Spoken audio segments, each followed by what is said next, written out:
I think that's one of the pitfalls of being a small business owner on social media is that we can feel like we're in this rabbit hole where you're like, okay, I'm going to go make a post now. And then an hour and a half later, you're just scrolling through reels. You know what I mean? And so I think the first step to managing your time better is to set aside time where you know you're going to be using the app and you know you're going to be off of it, because that's important, is getting off of the app. So that would be my first recommendation. Just set a timer, 10 or 15 minutes at some point in the day where you're going to go on and engage, publish your post, like and comment on some posts. And then once the timer goes off, close the app, get up and do the other things that will move the needle forward in your business.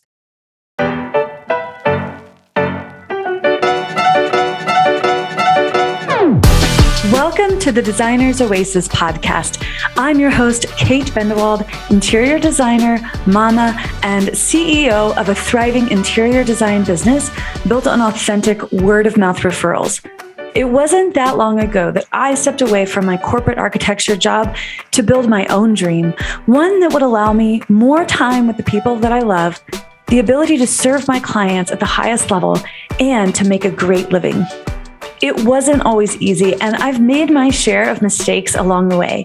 Fast forward to today, and I've learned a thing or two.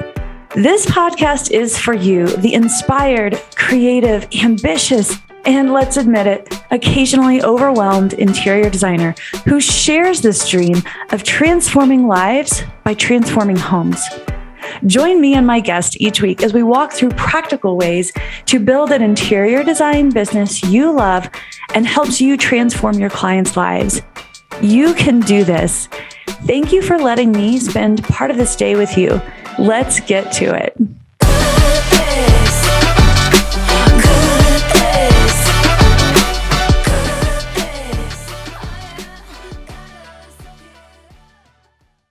Today, my guest is Jess Norby, a social media strategist who is passionate about helping small business owners clearly define and map out their social media strategy. Through small group workshops and one-on-one consulting, Jess makes social media marketing simple, approachable, and effective. Jess's social media ethos hinges on three concepts: creating brand awareness, nurturing your audience through consistency, and developing meaningful relationships with your customers. There's a refreshingly authentic approach to her strategies. Jess has been a guest expert inside my membership program for interior designers, but I wanted to invite her back to touch on a few of these concepts for my podcast listeners. Today, we're going to chat about how small business owners like yourself can start to build more connection with your audience through social media. No dancing required. Please welcome to the show, Jess Norby. Hi, Jess. How are you? I'm good. How are you? Well, I'm doing great. I am thrilled to have you back. I knew the last time we talked, I was like, okay, we got to have her back. This isn't the last time. We're not done talking. We've got more to talk about. So it's time, and I couldn't be more happy to see you again and to chat. Me too. It's really nice to just talk to you again. And I know we caught up a little bit before recording, and it's just wonderful to make these connections with people that live anywhere, and you can, just build relationships, which I know we're going to talk about today. Yes, perfect. Well, and I want to make a quick side note, an apology to my listeners if my audio sounds a little wild today. It's because I'm recording in a co-working space because I found out this morning that we're having electrical work done and we wouldn't have power at our house for the day. So I'm in this little room. I've got as much padding as I could have created without looking weird to the people at the co-working space. So it's definitely my little makeshift studio. And I know it's a little echoey, but I don't think that's going to be a problem. We're just going to dive right in. Jess, I wanted to bring you back because you have a special place in your heart for small business owners.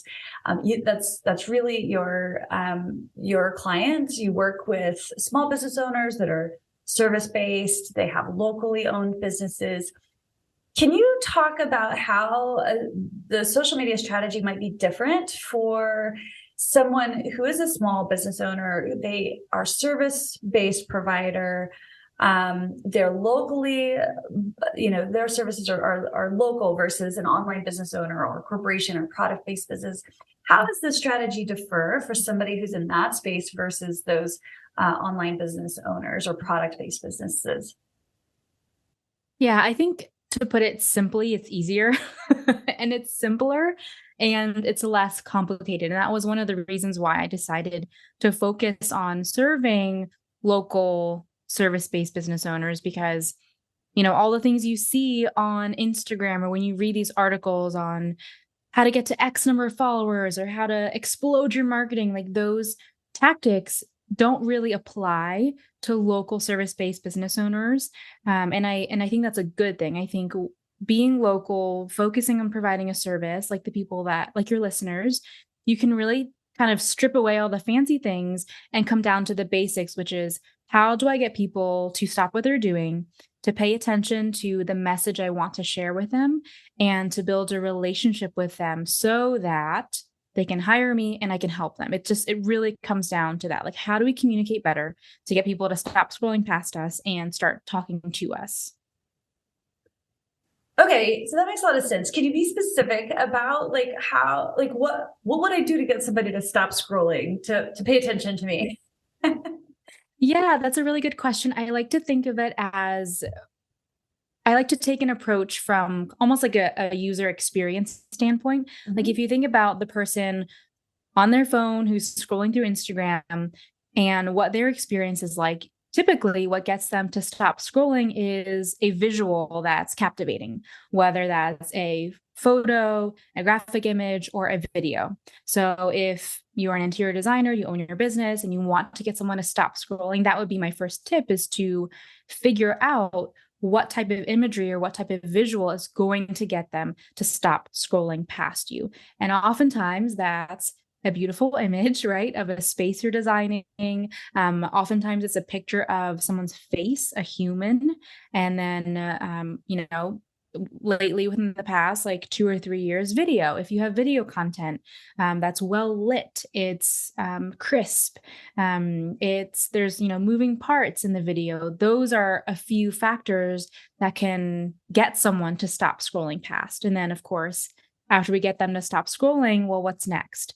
What's in the first 1 or 2 lines of the caption that'll get them to want to read more, right? Instagram only shows us the first one or the first 2 lines. So how do we get someone to tap like read more or see more? So that's going to help them to spend more time on your post, which is better, right? We want people to spend a lot of time on our posts to interact with us. That means they're going to see our content a lot more in the future. And then from there, it's really how do we get them to talk back? And I know I think I answered. I hope that I didn't make it too complicated, but really the first thing is visually. How do we visually get them to stop scrolling past us? Yeah, and so you're saying that could be with a really, crisp, beautiful image, or it could be video, but it could also be a caption. And then when it comes to just because you talk too a lot about engagement and connection, what would be an example of a post that helps to build connection? Because I know that it's really important to you, and it is to me too, but let's just reiterate it. People buy from people, right? So posting, and I know that you need to have a mix of content. So posting that really beautiful image is great. But if you were to mix that in with some other content type that's, video or a talking head or just even a still image, what would be an example of content that you could put alongside that does build connection, that helps people feel like they know you? Yeah, that's a good question too. One thing that comes to mind for me and what I teach the business owners that I work with is, the idea of connection comes from having one or more people feeling like they're seen and heard and feeling like they can also relate to the person that's creating the post.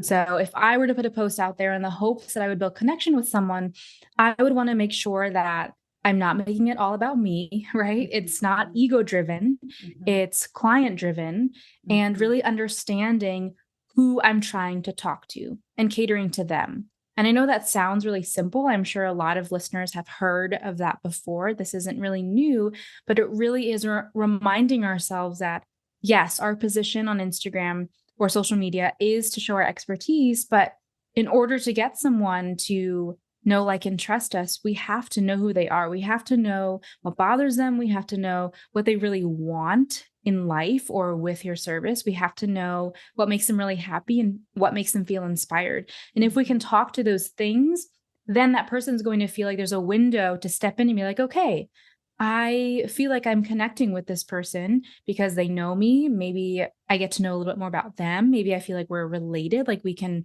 relate on some level. And there's an opportunity to connect and start this long-term relationship. I like to tell people and caution people that using Instagram for your marketing, if you're not spending any ad money and you're not going like all in, working 40 hours a week on your Instagram, it's going, you would be an influencer. Exactly. You have to be in it for the long run, which means starting and building these connections and nurturing them over time, sometimes over the period of 3, 6, 9, 12 months, which it sounds like for your people, like that's going to be the relationship that they're building anyway with their clients. Yes, absolutely. So I'm just riffing here for a second. I'm just thinking off the cuff, we talk a lot in our program, and, any business owner knows Business 101 is like really getting clear on who your ideal client is. We had a guest expert yesterday inside the membership. I was like, who are they talking to? And we went really deep on figuring out who your ideal client is and understanding what their internal pain points are, in addition to their external pain points, using kind of the story brand format.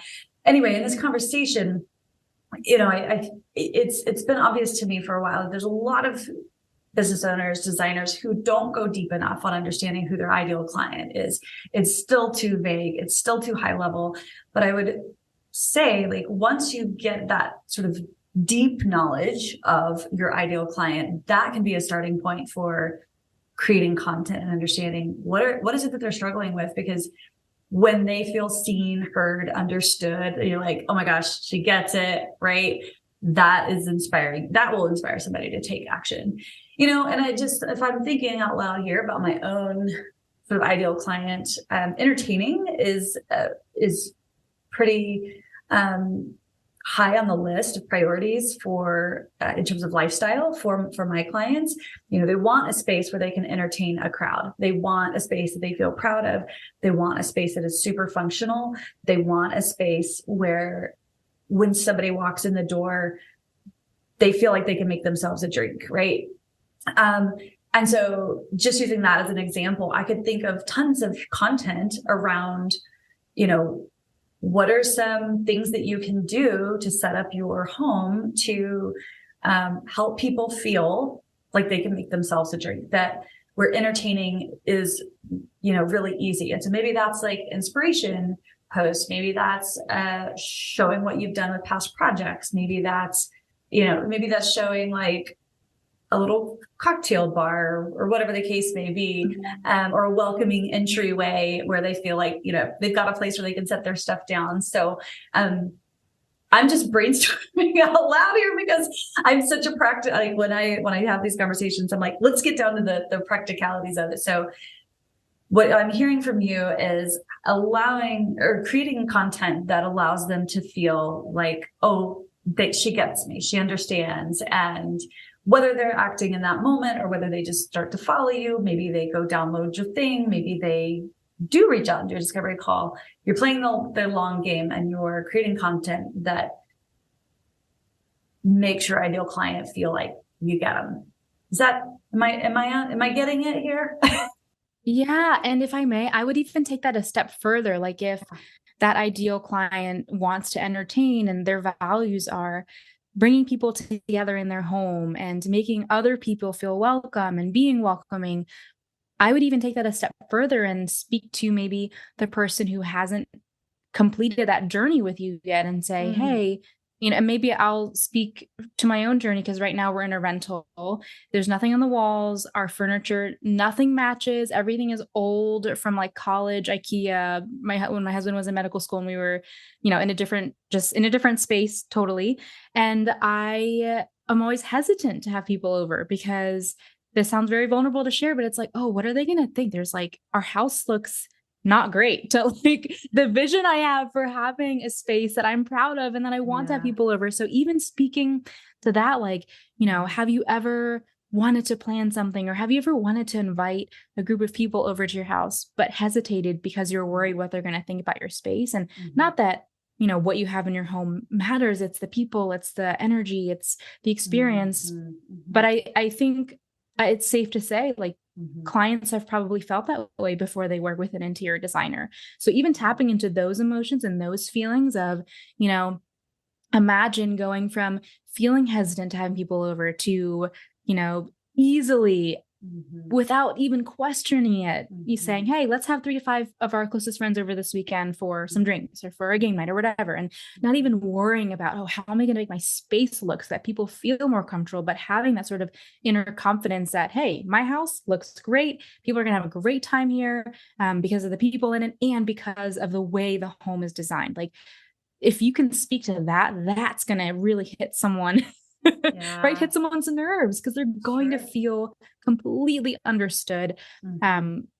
Maybe even more than seeing inspirational posts and seeing different ways you could structure your home so that it's ready for entertainment and ready for someone to make a drink. And I think both of those, all of those types of posts can exist. Right. So so you can take the same idea and you could extrapolate a number of different types of posts related on one idea. And it is like, if they're your ideal client, if there's somebody who's interested in design services, they are going to be that person who,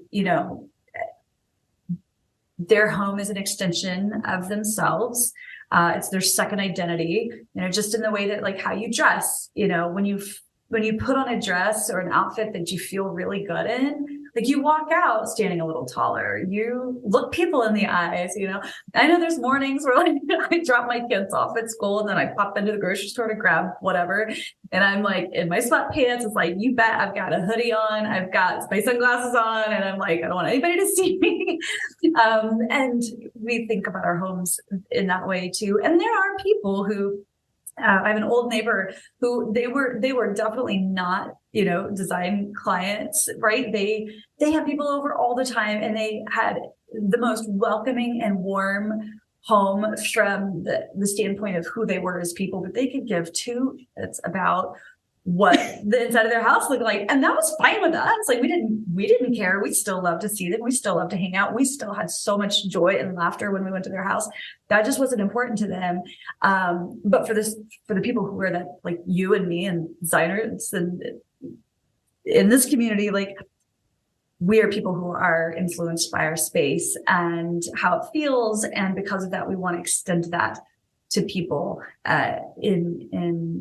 in their own homes and have them, if it feels important to them, have them feel a sense of peace and joy and gratitude for their space and pride too. And I don't think there's anything wrong with that. So, oh boy, I feel like I just went down a rabbit hole. Okay. So we've established that, there are a number of ways that you can create content that engages, your ideal client,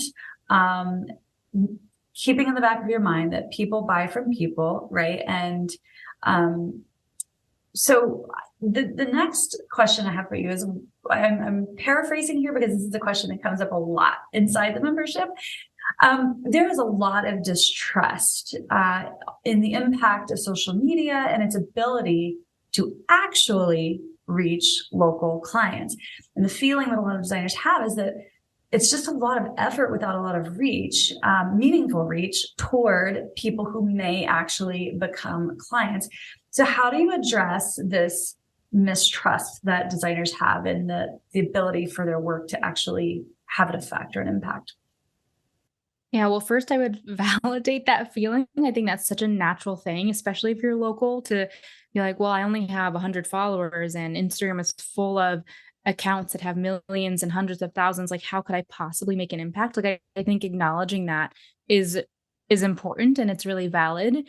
And then I would take that to my next question, which is, well, how do you define good reach and how do you define reaching people in a meaningful way? Because if we look at TV, print, and radio ads, how do we know how many people the newspaper is reaching? Like, how do you know when someone's reading a newspaper that your ad is in or opening up a magazine? You're not getting feedback from someone who opens up a magazine and sees your ad in there. They're not telling you they like it. They're not asking you a question on it. There's no way to have this back and forth relationship that social media has. And so I would really ask people to pause and really evaluate for themselves, well, what is social media doing for me over all of these other avenues of advertisement that I can kind of shift my mindset towards? Like, social media is such a wonderful place to talk about our businesses for free. We just need to invest time. Like all those other avenues I talked about, you have to pay for that with money, TV, print, radio. So with social media, it's free. You just have to invest time. And then also you're getting live feedback on whether or not your message is resonating through the form of likes, comments, saves, shares, direct messages. And so kind of shifting, I think, our mindset around how we use social media is the first step. And then really thinking like, okay, if I'm a local business owner and I want to make more of an impact in my local community, I should probably start doing things in real life to get more connected in the local community. You know, you and I talked about this, people buy from people. And something that I recommend to local small business owners is to get off your phone and do things within your local community so that you can get more visibility both on social media and in real life, which I think is kind of hard for people to understand because they're like, okay, well, we're talking about social media and now you're telling me to like go out there. Well, yeah, that's the beauty of local business ownership, is that the more you can get into the community, the more people are going to be aware of your business, probably follow you on social media, and then eventually hire you for your services. And so it really is shifting the way we think about social media. You know, if you're like a Starbucks or an REI, yeah, you're going to make a huge impact on social media because you've got a huge following, you're a huge national brand, and you've got the resources to really get your message out there. Local business owners actually have an advantage because you don't need tons of dollars initially to get your message out there. You just need to have some persistence and some consistency and a willingness to get out into the local community in order to grow both on and offline. I hope, did that answer your question? Yeah, no, it absolutely did. And it actually is a surprising answer, I'll be honest, but it makes sense because let's think about this. Let's think about the journey on how you and I know each other. If I'm not mistaken, you were introduced to me. I mean, I know this for a fact. Megan, who works for me, she's my like ride or die here at Designers Oasis. You guys met, I believe, at an in-person event there because you guys live sort of close by. And Carly Tiegler, who's also been a guest here, both inside the membership and a podcast guest coming up soon, I believe. All of that connection happened because of in-person networking events. And then fast forward, those connections continued to happen through email, text, social media, and here you are being able to share about what you do. So if we can take the same idea of connecting locally, and I will admit, this is something that I definitely need to improve upon, is getting off from behind my computer and get the heck out of my office and go meet people. I used to be so much better about it. I think I just got old and cranky and lazy, and I think I speak for a few people when it's just easier, it seems sometimes, to just not. There are people who that is natural for them, but the impact can be really important is what I'm getting at. So you can start with those in-person connections, but that's not where they end. That's just the beginning. And, I have a very good network of people here in my local Denver community. And I know that anytime they have a friend who just bought a house or they're renovating or they're thinking of moving or whatever, my name's coming off their tongue because they want to support that. So when they say, oh, go follow her on Instagram, that's where you can see what she's up to, right? They may not be ready in that moment, but it's just playing the long game, I think, too, both in person and online.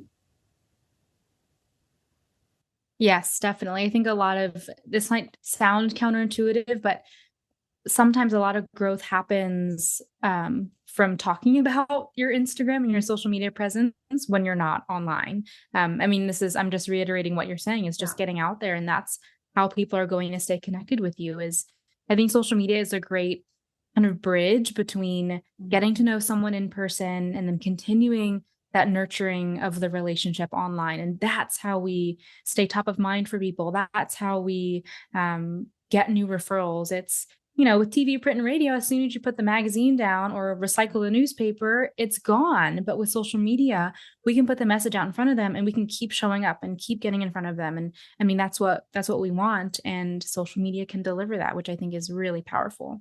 Yeah, that makes a lot of sense. And this may be a very like social media 101 realization that I recently had, but it's like, why do I keep seeing some of the same accounts over and over again? Obviously, that's the algorithm working.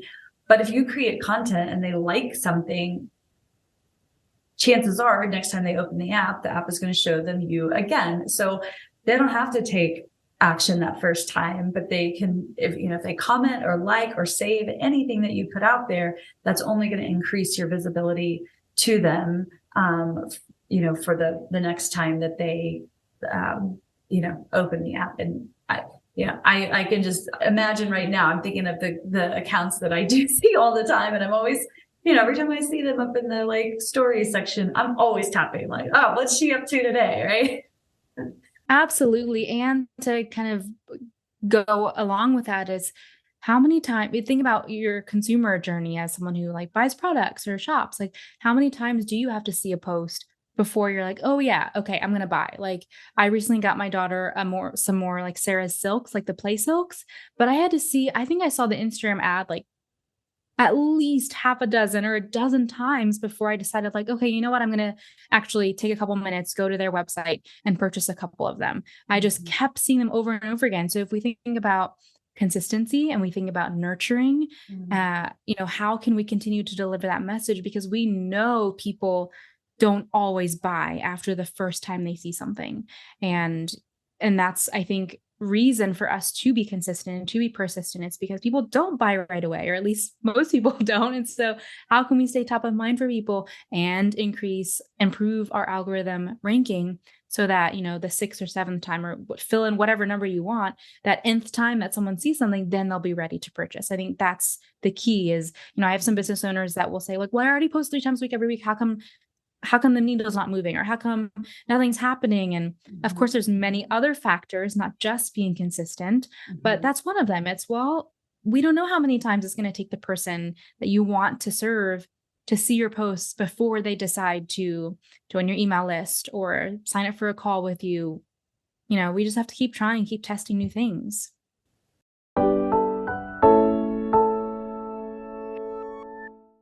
Hey designer, are you tired of wasting precious time with prospective clients who are not a right fit? Do you experience imposter syndrome because the back end of your business is kind of a hot mess? Perhaps you're experiencing growing pains and you don't have the tools, resources, or team to support you. I get it. I've been there. As an ambitious interior design business owner myself, I know the roller coaster ride this can be. Over the years, I've learned a thing or two about running a profitable word-of-mouth design business, and I want to help you find success too. How would it feel to wake up and face the day knowing exactly what to focus on next, having a roster of enthusiastic clients, including a paid waitlist, and having the space, time, and creative energy to develop projects that you are proud of and are portfolio, if not press-worthy? I want to invite you to learn more about the Interior Designer's Business Blueprint, a business coaching program designed exclusively for interior designers who want to serve their clients at the highest level while making good money, but without the burnout and overwhelm. If you're ready to get off the roller coaster, you don't have to do it alone. Join me inside the Interior Designer's Business Blueprint and get the tools, teaching, and community you need to pave the way for an interior design business your clients love and you are proud of. To learn more, grab the link on your audio player or head to designersoasis.com/blueprint. That's designersoasis.com/blueprint.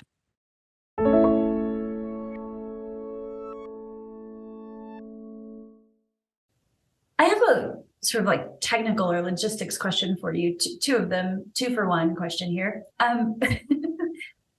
There's been some debate recently or chatter around the effectiveness of things like hashtags. So if I were to put Denver interior designer, like, does that have any impact on somebody's ability to find me if they're not following that specific tag? And then also the geolocation, like, if I put my location in a post, is that actually helping, especially because I'm a local service-based business? So I'd love to hear what you have to say about that. Yeah, I certainly don't think it will hurt if you remember to do a geolocation or to have some local hashtags.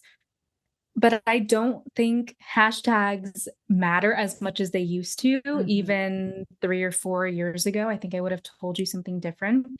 I don't know if you've noticed or if listeners have noticed, but the way we use and search on Instagram has changed. Like now in the search box, when you type something, you can type in any keyword and it'll come up, whether it's in someone's hashtags or in their captions or even sometimes in their bio. And so I think that's a good thing for us because we don't necessarily need to put all of our eggs in the hashtag basket. Or if we forget to use geolocation, like we don't have to kick ourselves because we now know that within our content and within our profile and our bio, if we have those keywords that we know people are searching for, there's an increased likelihood that they can find us.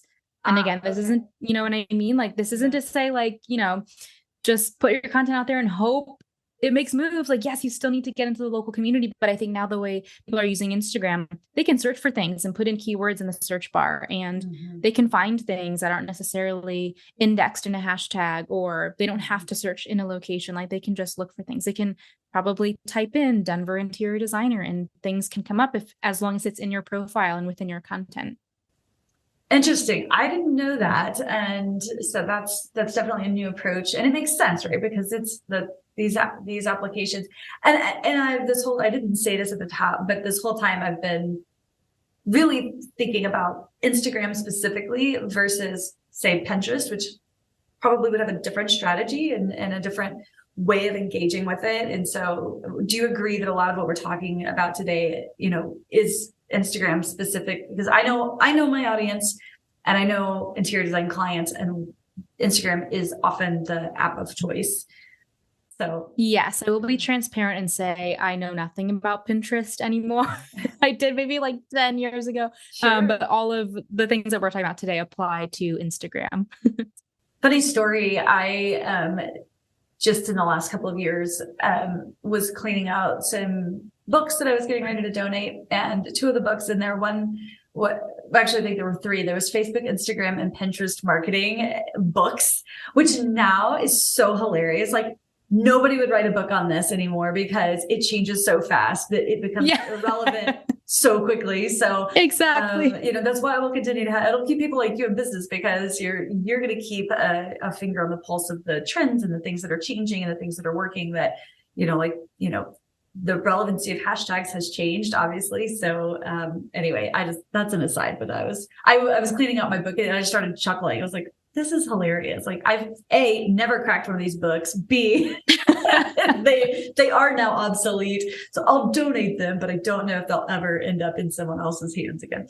Okay. Right. I want to move into a couple of questions around just like thinking about time and balancing kind of being a business owner with all the other hats that we wear. You yourself are a small business owner, a parent, a wife, a friend, all those things. So thinking about the designer who, feels strapped for time, which I don't know any designer or small business owner that doesn't feel somewhat strapped for time, but they understand the importance of consistency and showing up consistently to nurture their prospective clients through social media. What would be a good goal for them to set if they're ready to re-engage with their audience through social media? What would be like a low barrier of entry to just get started or restarted, whatever the case may be? That's a great question. I would recommend two things just to start out. One is to manage and have concrete time increments where you're using the app and when you're off of the app. I think that's one of the pitfalls of being a small business owner on social media, is that we can feel like we're in this rabbit hole where you're like, okay, I'm going to go make a post now. And then an hour and a half later, you're just scrolling through reels. You know what I mean? And so I think the first step to managing your time better is to set aside time where you know you're going to be using the app and you know you're going to be off of it, because that's important, is getting off of the app. So that would be my first recommendation. Just set a timer, 10 or 15 minutes at some point in the day where you're going to go on and engage, publish your post, like and comment on some posts. And then once the timer goes off, close the app, get up and do the other things that will move the needle forward in your business. Because, there's so many other things that will help get you more sales and more clients that don't require being in Instagram scrolling. And then the second thing would be to determine how many days you need to be on and posting and publishing in order to feel consistent and productive. One thing that people come to me with is, okay, well, I read somewhere that I have to post 2 times a day, 7 days a week in order to make an impact. But I'm so busy. I'm managing the business. I'm opening the store. I'm working with clients or customers. How am I going to do that? I feel stressed. I hate Instagram. And so my answer to them would be like, don't post 14 times a week. Figure out a number that you can carry from week to week. I say it's much better to choose a number like 2 to 3 times a week every single week, rather than posting 7 times one week, 1 time the next, 2 times the following. So having a clear number in your mind that will help you feel consistent, I think, is a good way to start. And then, it's just doing the thing. The more you post, the more you learn how to post. That just seems so much more approachable. Like if you posted 3 times a week, think about it, that's 12 posts a month. You could sit down easily in one day. And if batching is the way that you work better, it is for me, create 12 pieces of content once a month and push them out, and then you're done. And I think I know that you hesitated to give a specific number. You said, like, you think about what's going to work best for you. But if we were just to start with that number 3, 3 posts a week, that feels very manageable, and just try that for 1 month. One of the best pieces of advice I heard somewhere around planning is, like, the first step to planning your social media doesn't start with the app. Like, do not pick up the app to start your planning. And I was like, oh yeah. The other side of that, so what is it? It's like, well, whether it's pen and paper or whether it's a Google Doc or whatever, it's like, okay, well, let's think about who your ideal client is, what are they struggling with, and what messages are going to resonate with them, and just write it out, just type it out, and because for that very reason, it's like, well, I can open the app with good intentions of like, oh, I need some inspiration. And 30 minutes go by and you've just scrolled for 30 minutes. You haven't achieved anything. And so getting off the app to get into the app is kind of the idea there. And I thought that was I like that. I haven't heard that before, but I really like that because it's so true. I've fallen into that too, where I'm like, okay, I'm going to open the app to make a post. And then I immediately get distracted and I don't make a post. I'm that way with text messages. I'm like, it happened to me this morning. I picked up my phone I think it was like check the weather or something. And of course I saw a text message there. And so that prompted a response, which prompted a text to my husband to relay the message. And then I set my phone down and I got back to what I was doing. And I realized I never did check the weather for the weekend. Definitely been there. Oh my gosh. Oh goodness. So the idea there is, if you're looking to re-engage with your audience and you want to, get serious about this because you understand the importance of showing up, being seen, building that know, like, and trust factor with your ideal audience, pick a number that feels manageable for, how many posts a week am I going to put together? Decide, are you going to batch create them? Are you going to do them individually? and just set a simple goal like that. Fast forward, let's say you've done that for a month. Do you have any advice on how would I look back? Because I'm a big numbers person. I sort of secretly nerd out on data. What would I be looking for to see what's working and what's not? Like how would I sort of decide how to pivot or change if I feel defeated? Chances are I'm not going to keep at it, right? And so I know that you make the message of like that doesn't mean that you need to quit. It just means you need to change your approach. So what numbers would I be looking at to decide what's working and what's not? Yeah, that's a really good question. So when I'm looking back at data, I'm looking at change. So I wouldn't necessarily even look at 1 month. I would look at the data over a period of at least 60 to 90 days so that we can see change from month to month or period to period, and then kind of gauge from there and draw some form of a conclusion or a hypothesis. But if we're just simply looking at 1 month, like, okay, I started posting more consistently starting on March 1, now it's March 31, what's going to be the difference? If we see some positive changes, like increase in follower numbers, increase in post interactions, which you can access from your Instagram profile. If we see an increase in engagement, so likes, comments, saves, and shares, the total number of that divided by the number of followers you have. If we see an increase from the previous month, then we know, okay, we're probably on the right track. We probably have some more brand awareness. We have some more engagement. We have more of an opportunity to build a relationship. As far as like hard numbers, I've seen some data points in the past where if your average engagement is between like 1% and 5%, that's like pretty good. Obviously, the more followers you have, that engagement rate will decrease. So keeping that in mind too is like the more and more growth you see, your engagement can potentially go down, and that's okay. We don't need to put all of our weight behind that metric. We can look at everything as a whole. So when I'm looking at data specifically, just for somebody who might be really new to this, engagement specifically is likes, comments, and shares. Yeah. So likes, comments, saves, and shares. Instagram kind of tallies all that up for you, and it gives you, it can say like post interactions. It'll give you a number. If you also use a third party app to analyze data, for example, I use Sprout Social, it'll come up with a percentage of engagement for each post, or, for the month or for the that you're analyzing. And so I like to look at everything as a trend over time. Did we increase or decrease over time? If we increase, we're on the right track. Let's keep doing the tactics that we were doing.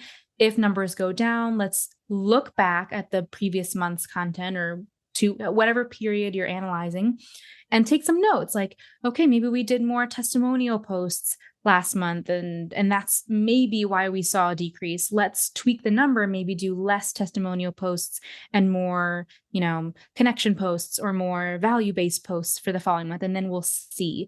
And so I don't know if this is making sense, but I like to look at the data over time in order to tell me whether or not I need to change a tactic. Absolutely. I mean, for those folks who are in the membership, they are familiar with the CEO planning toolkit. And this is exactly the goal with that tool, which is and I just had a podcast interview with my bookkeeper, like to look at any sort of data point in isolation is never recommended. It's far more valuable to look at that data over time. And that 3-month increment is a pretty normal sort of chunk of time to look at things. So give yourself 3 months, look and see what content was receiving engagement, and continue to think about more posts like that. And the ones that didn't, maybe not necessarily abandon them, is that what I'm hearing, but keep an eye on that and see, maybe I need to switch that approach. And when I say post, I'm sort of generically talking about reels, posts, carousels, stories, and all of that. Do you switch your strategy depending on what type of post it is? Yeah, that's such a good question. I would recommend that you do it in the feature that you like the most, because a lot of times what's stopping people from making a post is like well, do I make it a reel or do I make it a post? I hate reels, but like So many more that choices. the Instagram guru told me I needed to, but I hate it. And then you're not going to do it. So I mean, when I'm thinking about strategies for small business owners, I'm thinking about what's going to be the most realistic, what's going to be the simplest, and what's going to be the most effective. So to me, seeing an arbitrary rule that you see on like an Instagram, quote unquote, Instagram coach on social media is not going to necessarily work for your business. So the realistic answer to that would be, well, what's going to help you get the post up there? Right. And if that's this so much, and this is honestly, this is why, why I really wanted you to come back, was because the simplicity of your message is, I think, one of your strengths. And you're saying like, it's better if it's just a stagnant photo and it's a post and it's authentic and it's real versus nothing at all, because you got stuck on trying to decide how to put this media, like which media to work on. It's like, the more important thing is whatever it's going to take to get it up and get your message out. And it's like, oh, okay, it's actually that simple. Like, stop worrying about the details. Okay, that's me. I get caught in the weeds sometimes, so that's refreshing. Oh goodness. Well, I want to wrap up with one. If we could just pull away from social media specifically for a minute, because you are yourself a business owner, serving clients, and you do one-on-one work. You do some group workshops, and I want you to touch on that here in a minute. But in addition to being a business owner, you are a mom and a wife, and you are obviously working in your own community, in whatever ways that shows up. But I strongly believe in working from a place of ease, and it's something that I'm constantly working at improving and continuing to try to get better at. I want to build a business that allows me to not just run my business, but to be able to show up for my family and friends and community and neighbors, because I've experienced burnout too many times, and it's just not in the cards for me anymore. I know from seeing your activity on social media that this is also really, really important to you.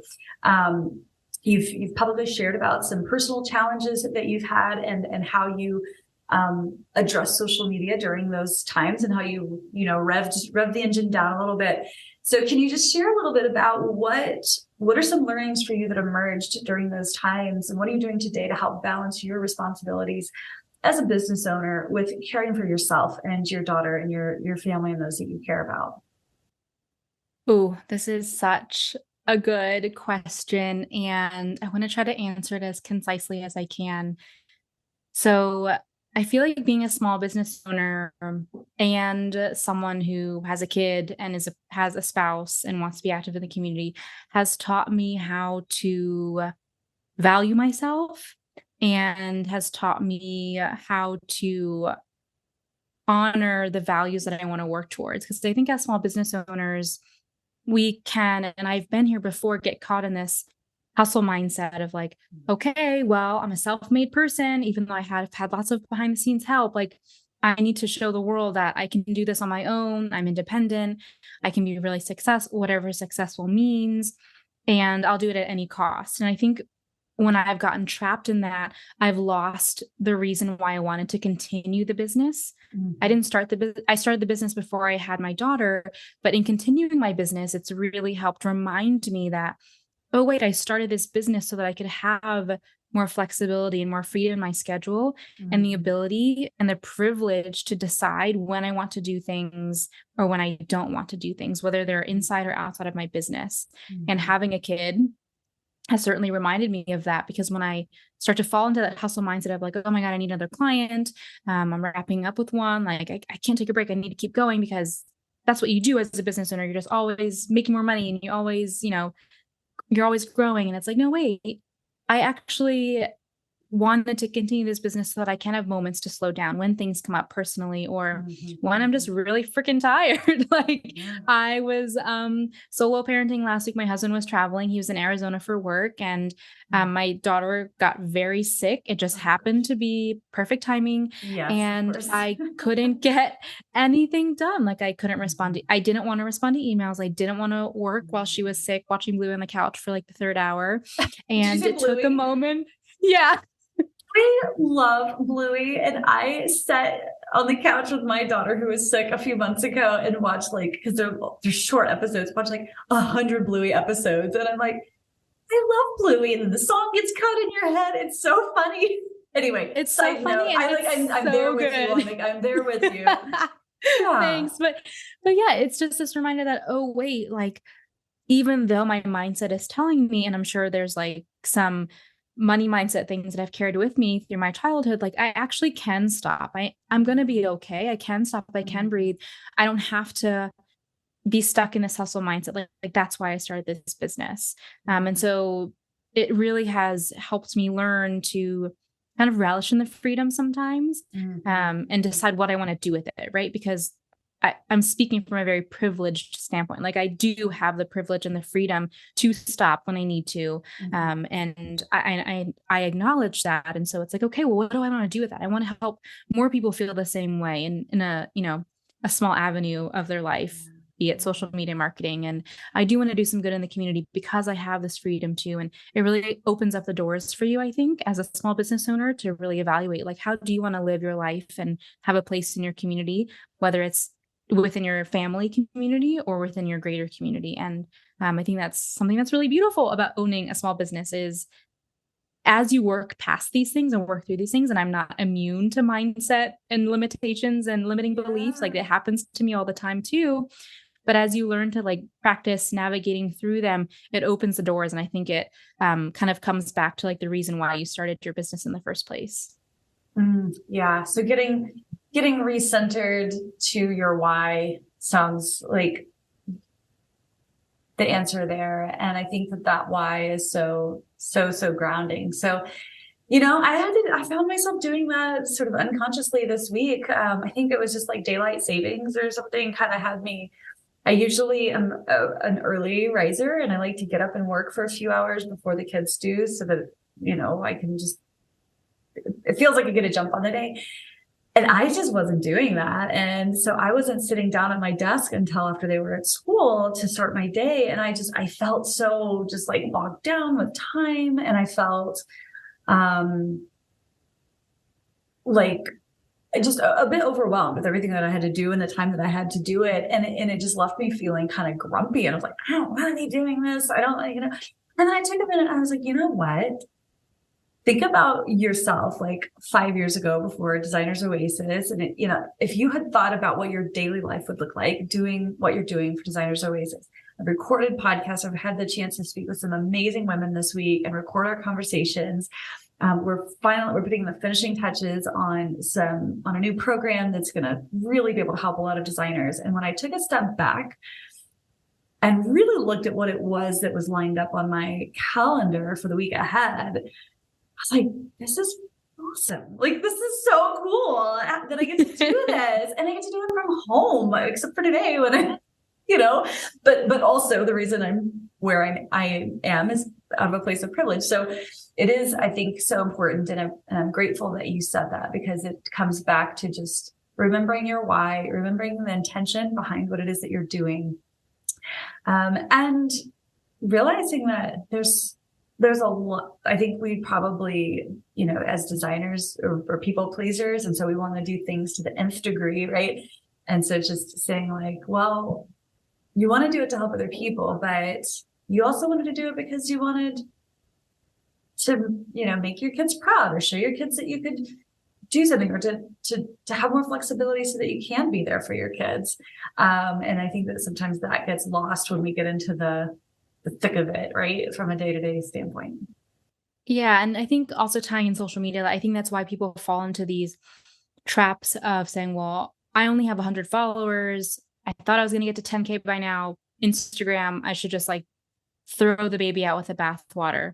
And it comes back to this maybe perfectionist or people pleasing stuff that I've dealt with. It's like, well, no, my goal wasn't to get on Instagram and have 100,000 followers. And that's not my goal. My goal is to help one person at a time. So you can help one person at a time with 100 followers. That's actually a lot of people to get in front of. If you were in a conference room with 100 people in it, you'd be like, oh my gosh, I have so many people to speak to. This is amazing. There's so many opportunities. And yet somehow when we only see 100 followers on Instagram, we think it means nothing. And that does a disservice to the people who are already following us because they are following us to get help. And if we can be excited about that, of course, you'll have moments of not being excited. But if you can see that as an opportunity instead of a lack, I think that can also set you up for more success on Instagram, because you're realizing that it can be simple. I just need to market to one person at a time. Even if you had 10 followers, you could probably help one of those people at least. And it's just a shift in how you think about the way you're using social media and your business, right? Oh my gosh, that's so perfect and so simple. And again, that's the simplicity of your message, I think, is the beauty here. And so I'm so grateful, because, I'm classic, like, overcomplicate things, Kate, sometimes. So before we go, I want you, so you do social media strategy, right? So you don't do implementation for clients necessarily. So if somebody came to you, you would help them to understand, or you'd want to learn more about their business specifically, and then kind of help them shape their content strategy. Tell us more about how you help people like interior designers who are running local service-based businesses. Yeah. So on paper, the primary way that I'll work with people is through a VIP day.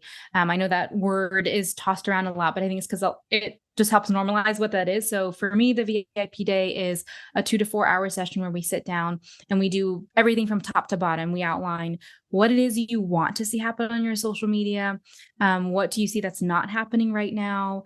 How comfortable you are using social media. So it really is teaching you how to use it from the standpoint of someone who is experienced. I feel like I'm experienced. And then from there, we outline, okay, well, these are the things you're going to do week to week, day to day, in order to get to these goals that you express. So it's really sitting down with you, learning about your business, learning about what you need to see happen on Instagram, and then giving you the tools and kind of like the roadmap to get there. I had a client who recently equated the VIP day to like a social media boot camp. We do a lot of stuff within the hours that we work together, and that's on purpose. It's meant to be very valuable, and you have lots of takeaways. So that's a primary way people can work with me. If they prefer to do it on their own time, I have an online course that goes over my 4-step framework, which I talked about in the class that I taught for you and your people. So there's a couple different ways people can work with me. I absolutely love that. So I think you also have a new freebie that is really cool. And I got my hands on it, and I loved what's inside. So I want to encourage people. We'll be sure to link to it in the show notes, but it's the the Instagram productivity playbook, 4 simple techniques for success. So I definitely want, if you're listening, go check out her freebie, because it's really good. And it's funny, like, I keep coming back to this idea of like the elegance of what you talk about is the simplicity. And I think that is just so refreshing in a world where everything feels overcomplicated and layered. And so, I love that. Where can people find you online and on Instagram? Yeah, thank you. I'm on Instagram at Jessica Norby LLC. Also on Facebook like that. My website is jessicanorby.com, and feel free to reach out and ask me questions. I love answering questions. Yes, go get that playbook. Awesome. Thank you so much, Jess, for hanging out with me again. This was so fun. I really love what you're doing, and I love following you on social media. And she actually does dance, and she's so cute, and it just brings me so much joy. So dance or flail, however you want to think of it. It's great. I love it. I think that you are an account to watch, because you lead by example. You do everything that you say and recommend to people. You show up just as you are, right? And you're doing your thing and inspiring people in really simple ways. And I love that about you. Awesome. Thank you. Thank you so much. Thank you. Enjoy the rest of your day. I'll talk to you real soon. Thank you. Hope you have a great day. And this was a lot of fun. Awesome. Bye for now. Bye.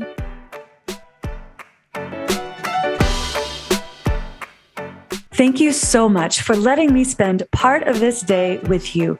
If you're loving this podcast, please share it with a friend who you think might also love it. Or perhaps you can take just 30 seconds to open your podcast app and leave us a 5-star rating. And if you have just an extra minute, go ahead and leave a review. This helps me so much, and it helps other designers like you to find the podcast. It also adds fuel to my motivation to keep making great episodes just for you. However you choose to help, please know I appreciate you so very much. Thank you, my friend. Have a wonderful rest of your day, and I'll see you next time.